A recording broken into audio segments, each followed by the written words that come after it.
سورۃ الاعراف کی آیت نمبر 54 سورۃ الاعراف کا 7واں رکوع اور 8ویں پارے کا 14واں رکوع۔ اللہ رب العالمین نے ارشاد فرمایا، ان ربکم اللہ الذی خلق السماوات والارض فی 6 ایام، بے شک تمہارا رب اللہ ہے جس نے آسمان و زمین 6 دن میں بنائے۔ آسمان و زمین 6 دن میں بنائے ان تمام چیزوں کے ساتھ جو آسمانوں میں ہیں، جو زمین میں ہیں، جو ان کے درمیان ہیں۔ جیسا کہ دوسرے مقام پر اللہ تعالیٰ نے ارشاد فرمایا، وَلَقَدْ خَلَقْنَا السَّمَاوَاتِ وَالْأَرْضَ وَمَا بَيْنَهُمَا فِي 6 ایام، اور ضرور بے شک ہم نے آسمانوں کو اور زمین کو اور جو کچھ ان کے درمیان ہے ان سب کو فی 6 ایام 6 دن میں پیدا فرمایا۔ جس طرح آسمان 7 ہیں، زمینیں بھی 7 ہیں، لیکن آسمان کے لیے سماوات جمع کا صیغہ ہے اور زمین کے لیے الارض فرمایا۔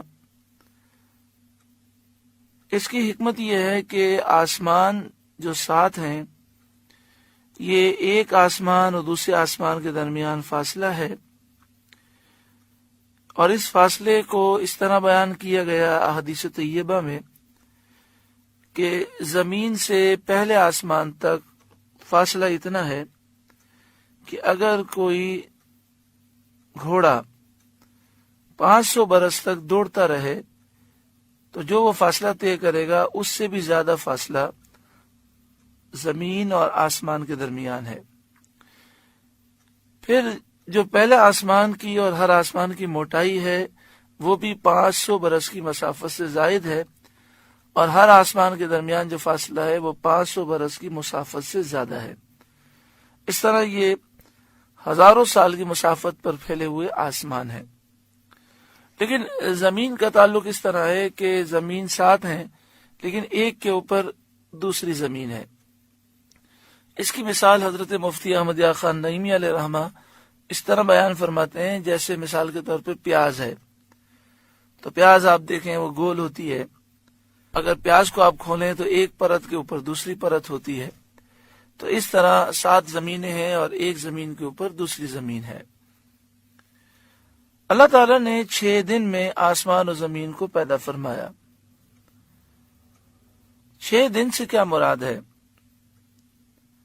کیونکہ جب آسمان و زمین کی پیدائش ہوئی اس وقت سورج ہی نہیں تھا، تو دن کا تعین تو سورج سے ہوتا ہے، سورج نکلتا ہے، ڈوب جاتا ہے، رات آتی ہے، تو 6 دن سے کیا مراد ہے؟ تو فرمایا 6 دن سے مراد یہ ہے کہ دنیا کے 6 دنوں کی مقدار مراد ہے، کیونکہ یہ دن تو اس وقت موجود ہی نہیں تھے، سورج ہی نہ تھا جس سے دن ہوتا۔ پھر دوسرا سوال یہ ہے کہ اللہ تعالیٰ تو قادر ہے، ایک لمحے میں 7 آسمان زمین پیدا فرما دے، اور ایک لمحے سے کم میں بھی پیدا کرنے پر وہ قادر ہے، تو فرمایا کہ اتنے عرصے میں ان کی پیدائش فرمانا بتقاضائے حکمت ہے، اس میں حکمتیں ہیں۔ ایک حکمت یہ بیان ہوئی کہ اس سے بندوں کو اپنے کاموں میں تدریج اختیار کرنے کا سبق ملتا ہے، یعنی بندے اپنے کام مرحلہ وار کریں اور بتدریج اور اطمینان سے کریں۔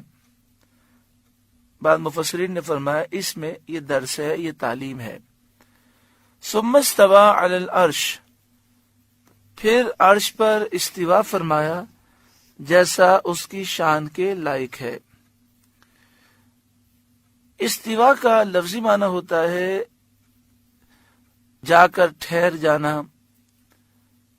اللہ تبارک و تعالی بیٹھنے سے، کہیں ٹھہرنے سے، اٹھنے سے، بیٹھنے سے، چلنے سے پاک ہے، کیونکہ اللہ تعالی جسم سے پاک ہے، جہت، سمت، ڈائریکشن سے پاک ہے۔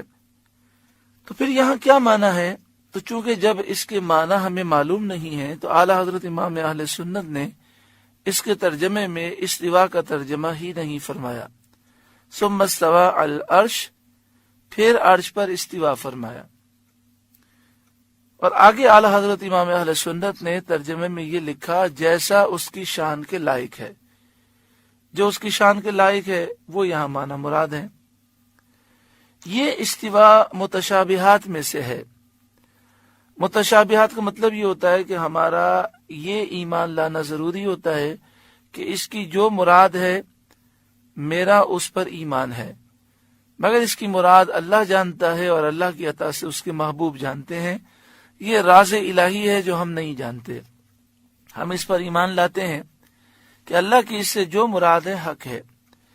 حضرت امام اعظم ابو حنیفہ رضی اللہ تعالی عنہ نے فرمایا کہ استوا معلوم ہے، اس کی کیفیت مجہول ہے